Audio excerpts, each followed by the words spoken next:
ভাই বলছিলাম একেবারেই সিকিভাগ সম্ভাবনা মানে খুবই ক্ষীণ একটা সম্ভাবনা টিকে আছে এমন গুরুত্বপূর্ণ ম্যাচের আগেও আমরা শুনেছি যে অধিকাংশ ক্রিকেটার যারা এই মুহূর্তে ফর্মে নেই এবং গোটা ওয়ার্ল্ড কাপে তারা ফর্মে ছিলেন না তারা লাস্ট অনুশীলনটাও করলেন না। এটা কি আসলে ক্রিকেটারদের একটু রিলিফ প্রেশার থেকে একটু রিলিফ দেওয়ার জন্য টিম ম্যানেজমেন্টের এমন সিদ্ধান্ত, নাকি এই সিদ্ধান্তটা হচ্ছে একেবারে গা ছাড়া ভাব বা হটকারী একটা সিদ্ধান্ত যেখানে হচ্ছে প্র্যাকটিসটা খুব গুরুত্বপূর্ণ ছিল? আফগানরা প্র্যাকটিস করেছে আজকে ফুল ফেজে। দেখুন দুটো দলের কিন্তু দুই রকম পরিকল্পনা থাকতেই পারে, কিন্তু আমার কাছে যেটা মনে হয় যদি বাংলাদেশ প্র্যাকটিস যদি না করে থাকে বা তাদের কি প্লেয়ার যারা আছেন তারা যদি প্র্যাকটিসে না গিয়ে থাকেন, আই এম 100% কনফার্ম এবং শিওর থেকে বলছি যে তাদেরকে হয়তো প্রেশার রিলিফ করার জন্য তাদেরকে হয়তো বিশ্রামটা দেওয়া হয়েছে, হয়তো এই পরিকল্পনা থেকেই তারা হয়তো অনুশীলনটা করেননি। কিন্তু অপরদিকে আফগানিস্তান অনুশীলনে যাবেন এটা স্বাভাবিকভাবেই ছিল, বিকজ তারা কিন্তু একটা বিগ ম্যাচ কিন্তু একটা উইন করেছে। তো সেখান থেকে তাদের আত্মবিশ্বাসটাও অনেক বেশি এবং তারা অবশ্যই চাইবেন যে সেমিফাইনালের সামনে যেহেতু একটা সুযোগ তাদের সামনে হাতছানি আছে, তো সেদিক থেকে আমার কাছে মনে হয় তারা এক্সট্রা একটু বেশি নজরদারিতে থাকবেন এবং এক্সট্রা সিরিয়াস তারা ট্রেনিং করছেন, এটাই স্বাভাবিক। এবং বাংলাদেশের দিক থেকে আমার কাছে মনে হয় আমাদের যেহেতু সেমিফাইনালে যাওয়ার সম্ভাবনাটা একেবারেই ক্ষীণ, আপনি যেটা বললেন, তো সেক্ষেত্রে বাংলাদেশ বরঞ্চ এই মুহূর্তে আমার কাছে মনে হয় রিল্যাক্স থাকাটাই খুব জরুরি প্লেয়ারদের জন্য।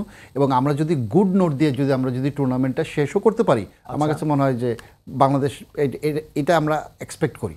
আর আমরা সেমিফাইনালে যাব এটা আমার কাছে মনে হয় যে এটা দুঃস্বপ্ন একটা দেখা এবং না করাটাই বেটার।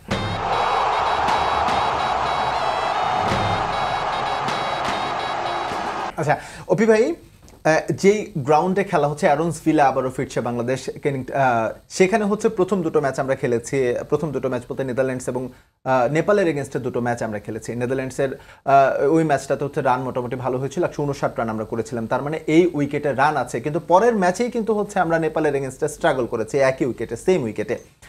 এই কন্ডিশনে আমাদের যখন কিছু ইকুয়েশন রয়েছে যে আফগানিস্তানকে কত ব্যবধানে হারালে পরে হচ্ছে আমাদের সম্ভাবনাটা টিকে থাকবে, সেটা সম্ভবত 31 রান, এবং একই সঙ্গে অস্ট্রেলিয়ার ভারতের কাছে হারতে হবে 55 রানে। এই হচ্ছে মোটামুটি একটা ইকুয়েশন।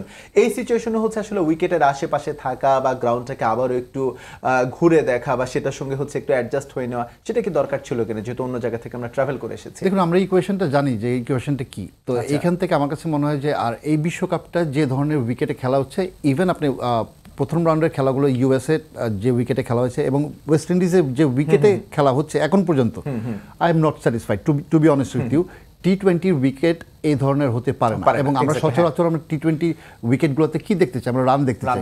রানের খরা কিন্তু আমরা এই টুর্নামেন্টের প্রথম থেকেই কিন্তু দেখতে পাচ্ছি, কোনো দলই কিন্তু আপনার 180 এক্সেপশনাল দু একটা ম্যাচ হয়েছে। তো এই ধরনের উইকেটে আপনি এত ইকুয়েশন করে আপনি মাঠে নামলেও আপনি পরিকল্পনা বাস্তবায়ন করতে পারবেন না, দ্যাট ইজ ফর শিওর।